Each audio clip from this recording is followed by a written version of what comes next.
మేడ్చల్ జిల్లా సుచిత్ర సర్కిల్లో భారీ అగ్ని ప్రమాదం జరిగింది. రాఘవేంద్ర నగర్ కాలనీలోని కార్ సర్వీస్ సెంటర్లో ఒక్కసారిగా మంటలు చెలరేగాయి.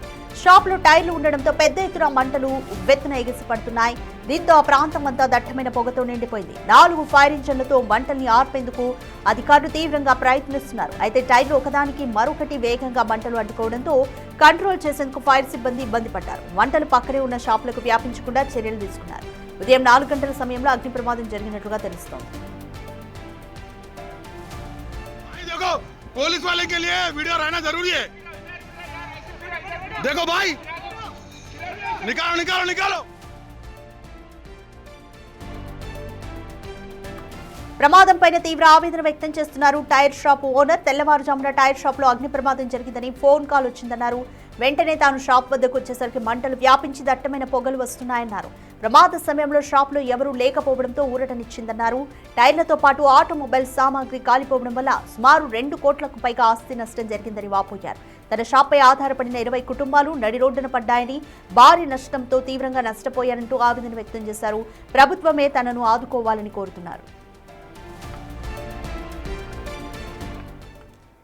మోర్ డీటెయిల్స్ మా ప్రతినిధి పాపన్న అందిస్తారు. రైట్ పాపన్న, సుచిత్రలో రాఘవేంద్ర నగర్ వద్ద ప్రస్తుతం ఆ షాప్ దగ్గర పరిస్థితి ఏ విధంగా ఉంది? మంటలు పూర్తిగా అదుపులోకి వచ్చినట్లేనా?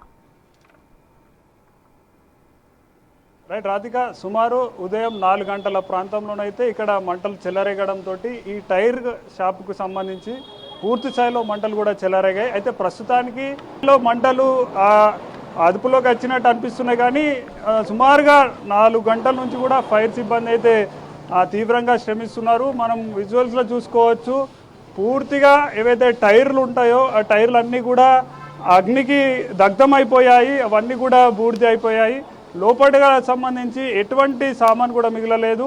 మనం విజువల్స్లో చూడొచ్చు. ఇంకా కూడా ఫైర్ సిబ్బంది ఫైర్ ఇంజన్ సహాయంతో ఇంకా మంటలు ఆర్పుతున్నారు. అయితే మంటలు దాదాపుగా అదుపులోకి వచ్చినప్పటికీ ఇంకా పొగ మాత్రం దట్టంగా అలుముకుంది, పొగ వెళ్తూనే ఉంది.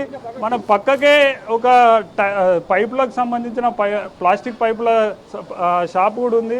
అక్కడి కూడా మంటలు ఎగిసిపడ్డప్పటికీ అది మంటలైతే ఇంకా వ్యాపించకుండా జాగ్రత్త పడ్డారు ఫైర్ సిబ్బంది. అదేవిధంగా స్థానికుల సహాయం కూడా తీసుకోవడంతో పక్కకైతే మంటలు వెళ్లకుండా ఉన్నాయి రాధిక. దాంతోపాటు ఇంకా దాని పక్క కూడా ఒక 20 కుటుంబాలు ఉంటున్న అపార్ట్మెంట్ కూడా ఉంది. ఆ అపార్ట్మెంట్కి సంబంధించి 20 కుటుంబాలను కూడా తొందరగా కూడా బయటకు తీసుకొచ్చారు. ఇక్కడికి ఇప్పటి వరకు ఫైర్ అధికారులతో పాటు ఇప్పుడే మున్సిపల్ అధికారులు కూడా వచ్చారు. కుత్బుల్లాపూర్ మున్సిపల్ కమిషనర్ కూడా ఇప్పుడే వచ్చి ఇక్కడ విచారణ చేస్తున్నారు. అసలు ఏమైందన్నట్టు చెప్పండి కమిషనర్ గారు, అసలు ఇది ఏ సమయంలో జరిగింది, దీనికి గల కారణం ఏమంటారు? నాకు తెలిసిన విషయం ప్రకారం ఏంటంటే ఎంక్వైరీ చేస్తే కూడా 4 o'clock మార్నింగ్ ఎర్లీ అవర్స్లో ఫైర్ జరిగినట్టు తెలిసింది. ఎందుకంటే పక్కన వాళ్ళ అబ్బాయి చూసి వీడియోలు పెడితే మనకు డిఆర్ఎఫ్లకు వచ్చారు. వాళ్ళు కూడా వచ్చి డిఆర్ఎఫ్ వాళ్ళు కూడా మనకు ఫైర్ని కంట్రోల్ చేస్తున్నారు. ఈ పార్టీకి ఆల్మోస్ట్ తగ్గింది, 10% ఉంది. అది కూడా వితిన్ ఒక హాఫ్ అన్ అవర్ లోపల కంప్లీట్ చేస్తాము. సార్, ఇక్కడ ఈ షాపులు అయితే చాలా ఉన్నాయి, కానీ వీటన్నిటికీ ఫైర్ సేఫ్టీ ఉన్నాయా? ఇవన్నీ పర్మిషన్తో నడుస్తున్నాయా? ఎలా ఉన్నాయి? ఇప్పుడు నేను ఎవరైతే మన టెనెంట్స్ ఆక్యుపై ఉన్నారో వాళ్ళు కూడా అడిగారు. ఫైర్ సేఫ్టీ కూడా వాళ్ళు లోపల పెట్టుకున్నారు.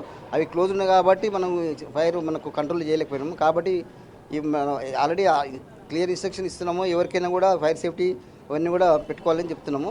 వాళ్ళు కూడా మనం మానిటర్ చేస్తున్నాము.